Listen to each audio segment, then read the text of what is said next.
Assalamualaikum warahmatullahi wabarakatuh. Kami kelompok 4 Angkatan 3 akan memaparkan materi tentang manajemen ASN.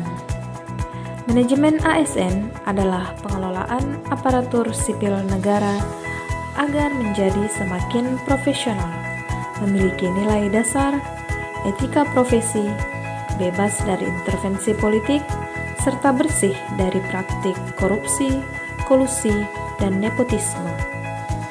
Tujuan dari manajemen ASN dalam pengelolaan aparatur negara yaitu agar terjaminnya penyelenggaraan tugas pemerintahan dan pembangunan secara berdaya guna dan berhasil guna.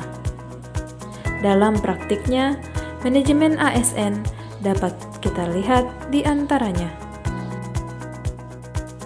bersikap ramah dan sopan santun dalam melayani. Excellent service atau disebut juga pelayanan prima adalah salah satu wujud perbaikan pelayanan publik di mana ASN melakukan pelayanan sebaik mungkin dalam memenuhi kebutuhan masyarakat sehingga masyarakat menjadi puas. Pelayanan disebut prima jika sudah merasa puas dan sesuai dengan harapannya. Belajar dengan disiplin. Disiplin belajar merupakan kepatuhan untuk melaksanakan kewajiban belajar secara sadar sehingga diperoleh perubahan pada dirinya, baik itu berupa pengetahuan, perbuatan maupun sikap dari ASN. Menolak segala bentuk korupsi, kolusi, dan nepotisme atau KKN akhir-akhir ini dianggap sebagai wujud paling buruk dan paling ganas dari gejala kemerosotan moral dari kehidupan masyarakat dan bernegara di negeri kita.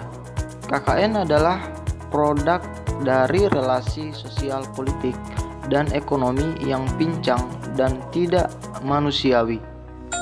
Relasi yang dikembangkan adalah relasi yang diskriminatif, alienatif, tidak terbuka, dan melecehkan kemanusiaan. Tidak mempublish dokumen atau data rahasia negara secara sengaja maupun tidak sengaja.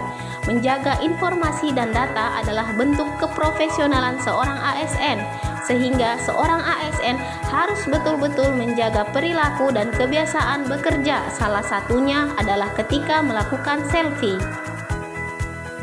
Memberikan informasi secara benar dan tidak menyesatkan kepada pasien yang memerlukan informasi terkait kondisi kesehatannya, bertujuan agar pasien tetap tenang dan tidak khawatir selama masa penyembuhan. Demikian video pemaparan kami, lebih dan kurangnya mohon dimaafkan. Wassalamualaikum warahmatullahi wabarakatuh.